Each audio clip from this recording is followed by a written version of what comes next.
Hello my dear Aries, मेष राशि। Welcome your my channel blessings 1111। ओम साई राम। से भी खुश होंगे, स्वस्थ होंगे, ऐसी मैं आशा करती हूँ। मेष राशि, आज मैं फिर आ गई हूँ आप सबके लिए रीडिंग लेकर। इसका टॉपिक रहने वाला है आपके लिए करंटली आपके पर्सन क्या फील कर रहे हैं राइट नाउ में, आपकी एनर्जीज क्या हैं अपने पर्सन के लिए। आपके पर्सन की एनर्जीज क्या हैं ये जानने की कोशिश करेंगे। ध्यान रखिएगा, जनरल रीडिंग होती है, हर एक बात मैच हो जोई नहीं है। रीडिंग जो है ये टाइमलेस है, जब भी आपके सामने आएगी तो आपसे रेजोनेट हो सकती है। डेक्स देखकर आपको पता लग गया होगा रीडिंग का पैटर्न है यू वर्सेस देम। तो इसमें हम आपकी भी एनर्जी चेक करेंगे और आपके पर्सन की एनर्जीज भी, ठीक है। सो इस ग्रीन डेक से मैं देखूंगी आपकी एनर्जी आपके पार्टनर के लिए क्या है, मेष राशि। And with this blue energy Oracle deck से मैं देखूंगी आपके पर्सन की एनर्जी आपके लिए क्या है, वो आपके लिए क्या फील कर रहे हैं, मेष राशि। ठीक है, तो अपने पर्सन के बारे में सोचिए ताकि ये रीडिंग आपसे रेजोनेट हो, कनेक्ट हो। एंड हर एक कार्ड को मैं जो है टैरो के साथ क्लैरिफाई भी करूँगी। ओके, तो टैरो कार्ड्स को भी मैं आपके सामने शफल कर देती हूँ। चलिए, सो हम स्टार्ट करेंगे रीडिंग को पॉजिटिव माइंड के साथ। देख लेते हैं सबसे पहले एरीज, आपके पर्सन के लिए आपकी एनर्जीज क्या है, ठीक है। ओके, हेल्पलेस एंड होपलेस की एनर्जी है एरीज। तो इस टाइम पर आप एक क्रॉस रोड्स पर हो कि आपको क्या करना चाहिए, आपको किस रास्ते जाना चाहिए। क्या आपको इस पर्सन का वेट करना चाहिए, क्या आपको इस पर्सन से मूव ऑन हो जाना चाहिए। ये एनर्जीज़ मुझे बहुत नज़र आ रही हैं। बहुत सारे लोगों के लिए आपको ऐसा लगता है कि राइट नाउ में ना आप बहुत सारे कहते हैं जैसे ओवर थिंकिंग में हो, बहुत सारी थिंकिंग आपके दिमाग में चल रही है। कहीं ना कहीं एक प्रिजन में हो, बाहर नहीं निकल पा रहे हो, ज़्यादा ब्रॉड लेवल पर सोच नहीं पा रहे हो। कहीं ना कहीं अपने आप को पावरलेस समझ रहे हो इस टाइम पे। ऐसी एनर्जी है कि जैसे किसी बात को लेकर बहुत रिस्ट्रिक्ट हो, बहुत सारे ऑब्स्टेकल्स हैं कि आप एक्शन नहीं ले सकते, या थर्ड पार्टी सिनेरियो हो सकता है, या फैमिली इश्यूज़ हो सकता है। बहुत सारे ऑब्स्टेकल्स हैं आपके और इनके बीच में, ठीक है। तो बहुत बहुत बहुत ओवर थिंकिंग होती हुई यहाँ नज़र आ रही है। यहाँ पर जो एनर्जी आ रही है इस कार्ड को जो क्लैरिफाई कर रहा है, that is king of coins. इस टाइम पर आपको ऐसा नहीं लग रहा कि आप स्टेबल हो इस पर्सन के साथ। आपको लगता है कि पता नहीं फ्यूचर है भी सही या नहीं। आपको नहीं लगता कि कहीं ना कहीं ये पर्सन ट्रस्टवर्दी है या नहीं। आपको अंदर ही अंदर ना इस पर्सन की ऑनेस्टी पर, या इस पर्सन की लॉयल्टी पर, या इसकी स्टेबिलिटी पर थोड़ा सा डगमगा गए हो आपकी, आपको क्या करना चाहिए। तो कहीं ना कहीं आपको ये लगता है कि आपको फ्यूचर सोचना भी चाहिए इस पर्सन के साथ या नहीं। ओके, पर्सन की एनर्जी है ब्रोकन हार्ट। ओके, मैं थोड़े से कार्ड सेट कर लूँ। ओके, ब्रोकन हार्ट की एनर्जी क्या कहती है? ब्रोकन हार्ट की एनर्जी कहती है कि आपके पर्सन का राइट नाउ में बहुत हद तक ध्यान इस टाइम पर उन स्थितियों में है जिनमें वो कुछ भी कर नहीं पा रहे हैं, या बहुत ज़्यादा आप कह सकते हो कि सोचने समझने की क्षमता ख़त्म हो गई। जैसे आपकी एनर्जी है ना कि सोचने समझने की क्षमता ख़त्म हुई हुई है इस टाइम पे, वो भी ऐसे ही हैं। उनके भी लॉसेस उनको नज़र आते हैं कि आपको खोने के बाद उनको भी बहुत ज़्यादा लॉस हुआ है, उनको भी एम्प्टीनेस फील हो रहा है, कहीं ना कहीं बहुत ज़्यादा डार्क एनर्जी उनको आसपास फील होती है। ये क्योंकि यहाँ पर देखो, यहाँ टीयर की एनर्जी है, आंसू की एनर्जी है, तो डेफिनेटली दिल इनका भी रोता है आपके लिए, आपको याद करते हैं बहुत ज़्यादा। और यहाँ पर एरीज मुझे कहीं ना कहीं ऐसा नज़र आ रहा है कि जैसे थोड़ा अपने, जैसे आप कहीं ना कहीं एक प्रिजन में कैद हो ना कि मैं क्या करूँ क्या नहीं करूँ, ऐसे ही अपने आप को हीलिंग देने की कोशिश करें कि सबसे पहले मैं अपने आप को ठीक करूँ, अपने जो मेरी वूंड्स हैं उनको मैं पहले हीलिंग पहुंचाऊं, उनको ठीक करूं। अगर मैंने ये नहीं किया तो डेफिनेटली मेरी लाइफ में मैं कोई सही डिसीजन नहीं ले पाऊंगा, या लाइफ में आगे पीसफुली मैं बढ़ नहीं पाऊंगा, ठीक है। इसको क्लैरिफाई करता है 3 ऑफ कॉइंस, जो कि मैं बता ही दी हूँ कि चीज़ों को फिक्स करना चाह रहे हैं, अपने आप को पहले फिक्स करना चाह रहे हैं, अपनी ये हार्ट ब्रोकन एनर्जीज़ को, अपनी वूंडेड एनर्जीज़ को पहले हील करना चाह रहे हैं।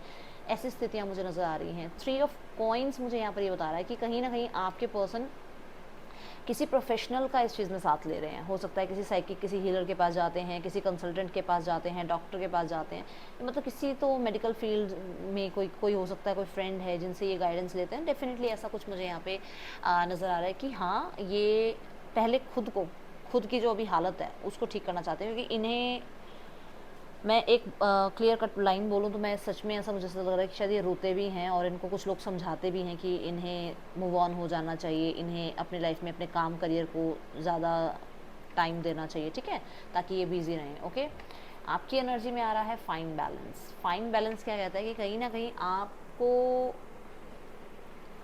अपनी लाइफ में बहुत सारी चीज़ों को राइट नाउ में अपनी लाइफ में बहुत सारी चीज़ों में एफर्ट डालने की ज़रूरत है। बहुत सारे आपको टास्क मिले हुए हैं। हो सकता है आप करियर में भी बहुत ज़्यादा इन्वॉल्व हो सकता है आपको रिस्पॉन्सिबिलिटीज़ निभानी पड़ती है, हो सकता है आपकी एजुकेशन भी अभी चल रही है, कहीं ना कहीं आप कुछ नया कोर्स सीख रहे हो सकता है आपको टाइम पीरियड के अंदर अंदर कुछ चीज़ें पूरी टास्क पूरे करके देने होते हैं, हो सकता है आपकी एंगेजमेंट हो गई है और अब आप बहुत बिजी चल रहे हो, कुछ ना कुछ ऐसा है जहाँ पर आप बैलेंस कर रहे हो, जगल कर रहे हो। कुछ लोगों के लिए आप 2 लोगों को जगल कर रहे हो सकता है किसी के साथ आप लाइफ में आगे बढ़ना चाहते हो बट उस पर्सन का कोई रिस्पॉन्स नहीं मिल रहा है, और लाइफ में कोई आया है आपकी जिसमें आपको पता नहीं कि इस पर्सन के साथ मैं आगे बढ़ूँ या नहीं बढ़ूँ, ठीक है ना। तो दोनों दोनों का मतलब कि पास्ट में भी अभी तक आप बाहर नहीं निकले हो और प्रेजेंट मोमेंट में भी आप आगे बढ़ नहीं पा रहे हो, तो ऐसी मुझे एक जगलिंग नज़र आ रही है।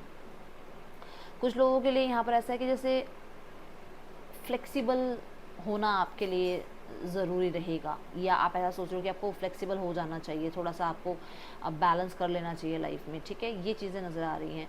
कुछ लोगों के लिए आपके पर्सन थोड़ा सा कोऑपरेटिव नहीं हो रहे हैं, थोड़ा बैलेंस नहीं कर पा रहे हैं, हो सकता है आपको पता है कि आपके पर्सन थर्ड पार्टी सिनेरियो में है और आप ये रिश्ता चला रहे हो, तो कहीं ना कहीं आपको लगता है कि आपके पर्सन कोऑपरेट नहीं कर रहे हैं, आपके साथ चीज़ें ठीक नहीं कर रहे हैं, आपकी तरफ ज़्यादा ध्यान नहीं दे रहे हैं, तो ये चीज़ें यहाँ नज़र आ रही हैं। ओके, 5 ऑफ सॉर्ड्स, इस चीज़ की वजह से थोड़ा तनाव बना हुआ है, इस वजह से थोड़ी सी ईगो हो सकता है आ रही है, अंदर अंदर आप कन्फ्लिक्ट हो रहे हो कि आप करो तो क्या करो, क्या करना चाहिए आपको।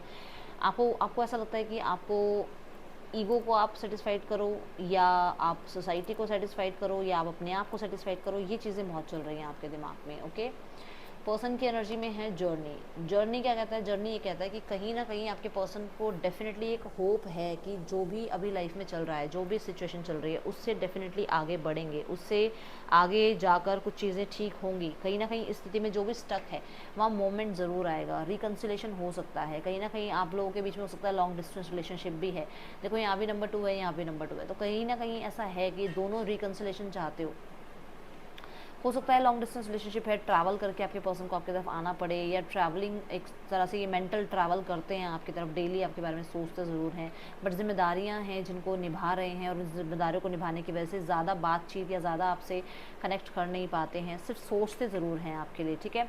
कहीं ना कहीं कोई वेकेशन पे आप गए थे या कोई ट्रिप पे आप गए थे जहाँ पर आप दोनों ने बहुत अच्छा टाइम स्पेंड किया है, ये यहाँ पर सोचते हुए नज़र आ रहे हैं, या फिर आपकी तरफ ट्रैवल करके आकर मिलना चाह रहे हैं, सरप्राइज़ करना चाह रहे हैं, ठीक है। तो अपने आप को थोड़ा सा पॉजिटिव रखने की कोशिश कर रहे हैं कि आपके और उनके बीच में स्थितियाँ एक दिन ठीक ज़रूर हो जाएंगी। ओके, देखो यहाँ पर है क्वीन ऑफ कॉइन्स, तो क्वीन ऑफ कॉइन्स क्या कहता है, क्वीन ऑफ कॉइन्स कहता है कि येस आप स्टेबल हो इनके लिए, आपको एज अ स्पाउस ये देखते हैं, एक परफेक्ट पार्टनर की तरह देखते हैं, इस रिश्ते को नर्चर करना चाहते हैं, आपको सपोर्ट करना चाहते हैं, क्लियरली अपनी रिस्पॉन्सिबिलिटीज़ उठाना चाहते हैं, बट कहीं ना कहीं मुझे ऐसा नज़र आ रहा है कि पहले यहाँ से बाहर आना चाहते हैं, ये जो इन्हें वूंड मिला हुआ है ना, ये जो इन्हें प्रॉब्लम फेस करने को मिली हुई है, वहाँ से पहले बाहर आना चाहते हैं, क्योंकि इनको ऐसा लग रहा है कि जब तक ये खुद हील नहीं होंगे, जब तक ये खुद की स्थितियों को ठीक नहीं करेंगे, तो आपको तो क्या ही प्रॉमिस करेंगे, ठीक है। अब हम देखते हैं यहाँ पर और क्या एनर्जीज आ रही हैं एरीज, और क्या फील कर रहे हैं पर्सन आपके लिए। आपके पर्सन कुछ डिसाइड करना चाहते हैं, कुछ ऐसा डिसाइड करना चाहते हैं जिसमें ये क्लैरिटी मिल जाए कि आप क्या चाहते हो, वो क्या चाहते हैं और फ्यूचर क्या है इस रिश्ते में, ठीक है। आपकी तरफ से क्या एनर्जी है एरीज, आप भी हीलिंग चाहते हो इस रिश्ते में, जो भी इश्यूज चल रहे हैं उसमें हीलिंग चाहते हो, आप भी बहुत तनाव में रहे हो और अब आप चाहते हो कि चलो ठीक है फॉरगिव करते हैं, फॉरगेट करते हैं और आगे लाइफ में बढ़ते हैं। ओके, तो पहले आपके पर्सन की एनर्जी को क्लैरिफाई करते हैं। येस, वेरी सून, उन्होंने डिसाइड ही नहीं करा था ना अभी तक कुछ भी, स्टक थे, ब्लॉक थे, ठीक है, तो इसलिए चीज़ें रुकी हुई थी। आपकी तरफ से मुझे ऐसा नज़र आ रहा है कुछ ना कुछ हीलिंग, मतलब फ्यूचर का कुछ पता ही नहीं था, तो हीलिंग आपकी तरफ से ज़रूरी है। हो सकता है आपको प्लान करना था फ्यूचर, बट कहीं ना कहीं ये जो इश्यूज़ आ गए वो ही इतने ज़्यादा परेशान कर रहे हैं कि आगे तो आप क्या ये प्लान करोगे, है ना। कुछ लोगों के लिए आपको ये था कि आप थर्ड पार्टी सिनेरियो से बाहर आना चाह रहे हो, एक ऑप्शन बनने से बाहर आना चाह रहे हो, आपके पर्सन को चाहते हो कि पर्सन थर्ड पार्टी को छोड़ें, आपके साथ आएँ, लाइफ में आगे बढ़ें आपके साथ, तो वो इश्यूज़ रिजॉल्व करने चाह रहे थे आप, ठीक है।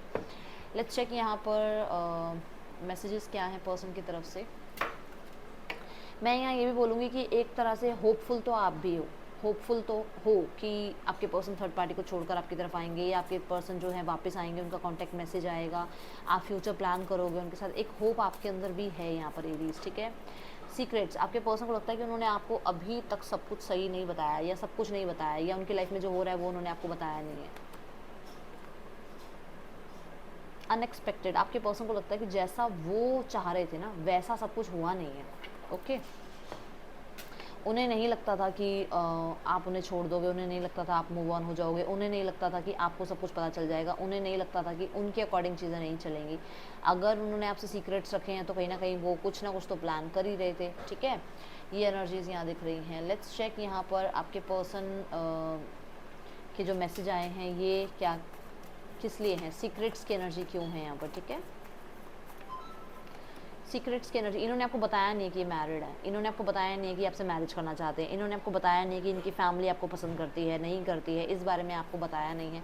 इन्होंने आपको अपनी फीलिंग्स कभी भी शेयर नहीं करी है, इन्होंने नहीं आपको बताया कि आपको ये अपनी लाइफ में एज अ स्पाउस देखते हैं। अनएक्सपेक्टेड यहाँ पर आउटकम, कहीं ना कहीं इन्हें लग रहा है कि इनका रूल ख़त्म हो गया, इनका रूल ख़त्म होना नहीं चाहिए था, क्योंकि इन्होंने आपको बहुत ज़्यादा अपनी तरफ पैशनेट करवा रखा था या फिर मैनिपुलेट किया हुआ था, या अपने जो सीक्रेट्स थे, मतलब कहने का मतलब कि हर तीसरे दिन जो रंग बदलते थे, या थर्ड पार्टी अगर इनकी लाइफ में थी वो आपको पता चल जाएगी, इन्हें पता ही नहीं था, ठीक है। ये चीज़ें इन्हें पता ही नहीं था कि ऐसा भी कभी कुछ हो जाएगा, आप इनके कंट्रोल से बाहर चले जाओगे, या आपको थर्ड पार्टी के बारे में चल जाएगा, या आप ओवरकम कर लोगे इनके पेन, मतलब इनके जो सेपरेशन का पेन है उसमें आप ओवरकम कर लोगे। इन्हें कभी भी ये चीज़ लगी नहीं थी, बट ऐसा हो गया है, ठीक है।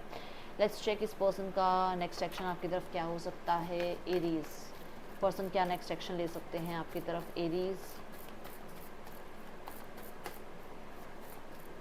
गाइडेंस भी देखेंगे। Night of swords, page of swords, page of cups. Aries आपके पास कांटेक्ट आएगा, ये बहुत सारे लोगों के लिए within 1 week, within 1 month के अंदर आ सकता है कॉन्टैक्ट। 1 आवर से लेके 1 मंथ की एनर्जी मैं आपको बता रही हूँ, 1 घंटे से 1 महीने के अंदर आपको कॉन्टैक्ट मिल सकता है, क्योंकि ये तीनों कार्ड येस बता रहे हैं कि येस कॉन्टैक्ट ज़रूर आएगा, आपको पॉजिटिव रहना है, ठीक है। अब देख लेते हैं गाइडेंस क्या है आपके लिए इस रिश्ते में राइट नाउ में, यूनिवर्स क्या गाइड करना चाहते हैं आपको। एरीज गाइडेंस है कि अगर कोई नई पर्सनालिटी आपकी लाइफ में आ रही है, definitely go for that, okay. और अगर आपको लग रहा है कि इस रिश्ते में बहुत ज़्यादा स्पार्क ख़त्म हो गया है तो थोड़ा सा अपनी तरफ से भी चिल एनर्जी देने की कोशिश करो, ठीक है। ज़्यादा स्टबन मत बनो या रेजिस्ट मत हो ऐसे ही ऐसे।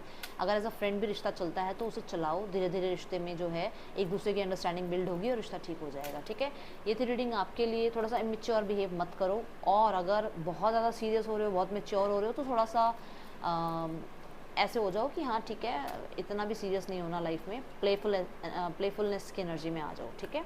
ये थी रीडिंग आपके लिए। रीज अच्छी लगी हो तो लाइक कीजिएगा, मुझे बताइएगा। मैं मिलूंगी आपसे नेक्स्ट रीडिंग में। चल दें टेक केयर, बाय, ओम साई राम।